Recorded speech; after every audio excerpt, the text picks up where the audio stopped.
Olá, seja muito bem-vindo, seja muito bem-vinda a mais um episódio desse programa e podcast Advogando em Direito Administrativo. Eu me chamo o professor Alexandre Maza e nesse programa nós discutimos as melhores estratégias e oportunidades para quem quer advogar contra a administração pública. E hoje eu vou falar de um tema que está no meu curso completo Advogando em Contratos Administrativos, que é a alteração unilateral do contrato administrativo. Antes, um aviso: como tem pouquíssima gente que assiste ao vivo e todo mundo assiste em alguma reprise e em qualquer rede social minha, o horário é só um horário estimado, esse horário das 11 horas. Por isso que às vezes eu começo antes, às vezes eu começo depois, estou dando prioridade para quem assiste a reprise. E você encontra o link para se matricular em qualquer curso de advocacia da minha escola na descrição desse vídeo, inclusive o Advogando em Contratos Administrativos ou na minha bio do Instagram. Muito bem, eu venho de uma série de lives a respeito do tema dos contratos administrativos e cada aula que eu insiro no curso da minha escola eu faço uma live para te dar as linhas gerais desse assunto. E a aula que eu inseri essa semana, alteração unilateral do contrato administrativo, é o objeto da nossa conversa de hoje. Bem, primeira coisa que a gente tem que lembrar é que os contratos administrativos são profundamente diferentes dos contratos de direito civil, com os quais nós estamos tão acostumados. Um contrato administrativo é uma realidade aberta. Ou seja, o contrato é assinado, as cláusulas estão em vigor, mas a administração pode promover unilateralmente uma série de modificações. A essas cláusulas que podem ser modificadas unilateralmente, nós damos o nome de cláusulas exorbitantes e são prerrogativas da administração no contrato. Uma das cláusulas exorbitantes mais notáveis é esse poder que a administração tem de mexer no objeto, sem modificá-lo, sem transformar esse objeto licitado num objeto diverso. A administração pode mudar projetos ou alterar quantidades dentro de limites legais. E é sobre isso que eu quero falar hoje. Bom, esse tema das cláusulas exorbitantes em geral e da alteração unilateral em especial é um tema originário do direito francês, mais precisamente de seguidas decisões do Conselho de Estado, que é o Supremo Tribunal Federal francês em matéria de contencioso administrativo.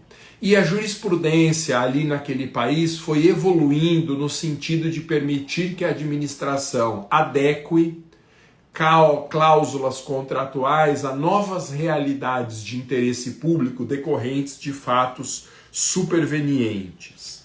E é claro, como nós temos falado aqui em todas as lives, que essa alteração unilateral do objeto do contrato importa numa reequação do equilíbrio econômico-financeiro.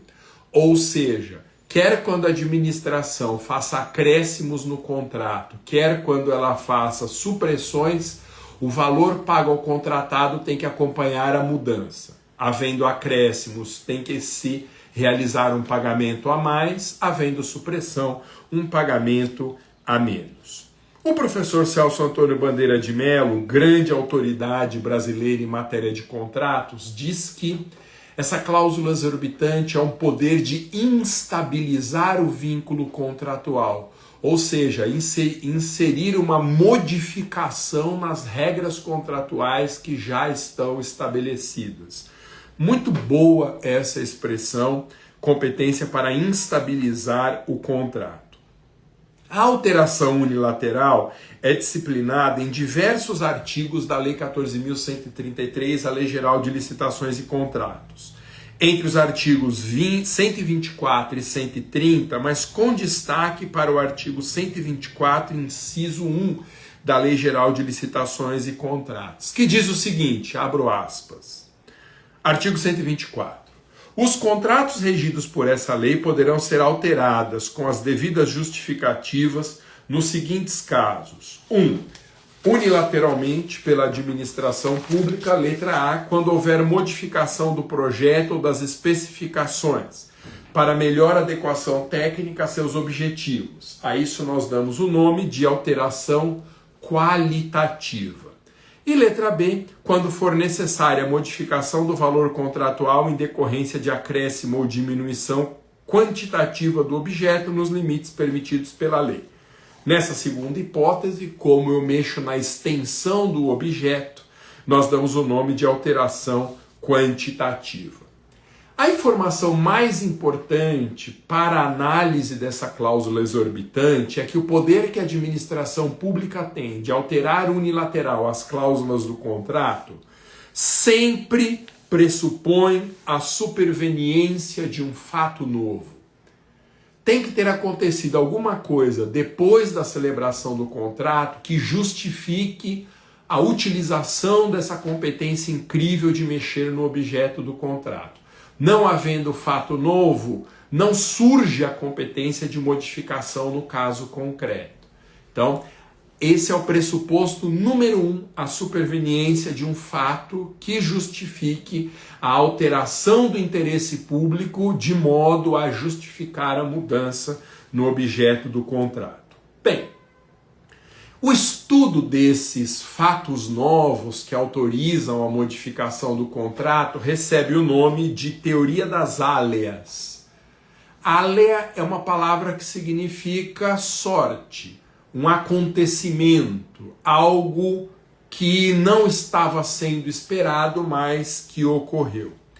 E a teoria das áleas, ela foi incorporada dessa vez pela lei de licitações, o que não existia no regime anterior da 8666.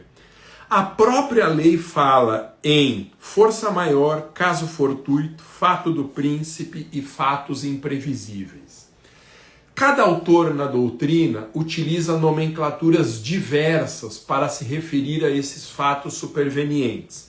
O que a lei fez aqui foi tentar estabelecer uma classificação da teoria das áleas que fosse mais ou menos uniforme na doutrina. Então, a teoria das áleas descreve todas as circunstâncias extraordinárias que podem impactar no equilíbrio econômico-financeiro do contrato, interferindo nos encargos do contratado.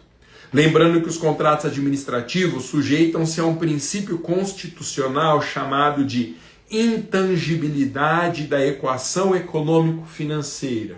Ou seja, a Constituição assegura uma margem de lucro para o contratado, de modo que, se acontecer alguma mudança na execução do contrato, esse contratado tem direito a um acréscimo de remuneração. Bom, o que é a força maior? Os autores divergem na conceituação da força maior. No meu curso de Direito Administrativo da editora Saraiva, digo que força maior é um evento incontrolável. Exemplo, um furacão que destrói uma linha de transmissão de energia. Suponha uma empresa que ganhou uma concorrência para ser concessionária do serviço público de transmissão de energia. Certo dia sobrevém um furacão e esse furacão destrói uma linha de transmissão. E a empresa concessionária vai ter um custo extra por uma circunstância incontrolável. Isso é força maior. O caso fortuito é diferente. Essa é a doutrina que eu adoto. É um evento imprevisível. Por exemplo, uma guerra internacional que aumenta extraordinariamente o preço da matéria-prima, o encerramento das atividades do fornecedor de um certo produto ou uma falha geológica no terreno. Vale a notícia aqui que, para o professor Marçal Justen Filho, a maior autoridade brasileira em licitações e contratos, não há diferença entre força maior e caso fortuito. Dessa vez eu discordo do grande administrativista paranaense. Eu vejo diferença entre força maior e caso fortuito nesse ponto específico. Os dois são eventos considerados áleas extraordinárias, mas a força maior é incontrolável, daí o nome força. E o caso fortuito é imprevisível, daí o nome fortuito, algo que aconteceu e que não estava nos planos dos envolvidos. O fato do príncipe ocorre quando a maior onerosidade decorre de medida proveniente da autoridade pública. Então, diferente da força maior e do caso fortuito, que como regra são acontecimentos da natureza, o fato do príncipe é produzido pela autoridade pública. Por exemplo, um aumento repentino ou inesperado de um tributo, impactando extraordinariamente os custos do contratado. Ou então, um acréscimo quantitativo no objeto. Ou ainda, caso muito comum, o inadimplemento pela administração. Quando a administração deixa de pagar os valores contratualmente devidos, nós temos um fato do príncipe. Segundo a lei, essa é a interpretação que eu dou, fato do príncipe é o mesmo que fato da administração.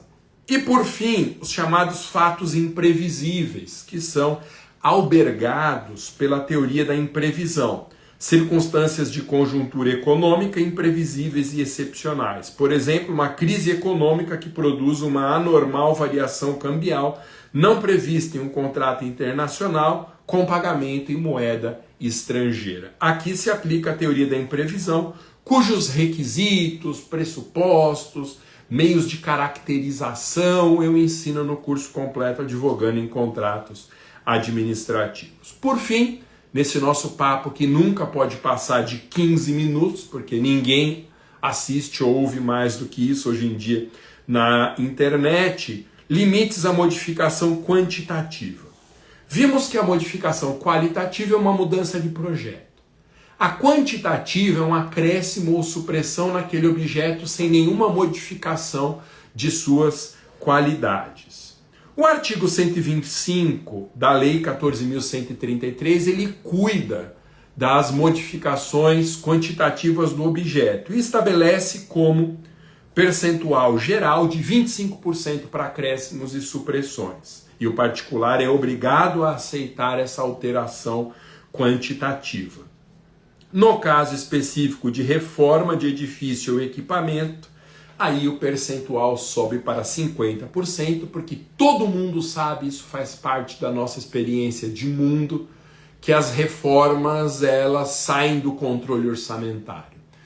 Tanto na nossa vida privada como no ambiente administrativo, a reforma é um acontecimento que nunca obedece o orçamento inicialmente previsto. Daí, essa ideia de que as reformas têm o dobro do limite de alteração unilateral quantitativa, em vez de 25%, que é a regra geral, 50% para essas situações. Então, se você se interessa pelo assunto, se ele é um assunto de impacto para a sua realidade advocatícia, eu te convido a se matricular no meu curso completo Advogando em Contratos Administrativos ou nos demais cursos da minha escola. Advocacia tributária, advogue para servidores, advogando em licitações, advocacia previdenciária, recuperação de crédito, curso de advocacia trabalhista e tantos outros que estão disponíveis sempre para a advocacia, são os cursos da minha escola. Valeu? É isso. Bom feriado para vocês. Nos veremos, se Deus quiser, sexta-feira da semana que vem. Até mais. Abraço. Tchau.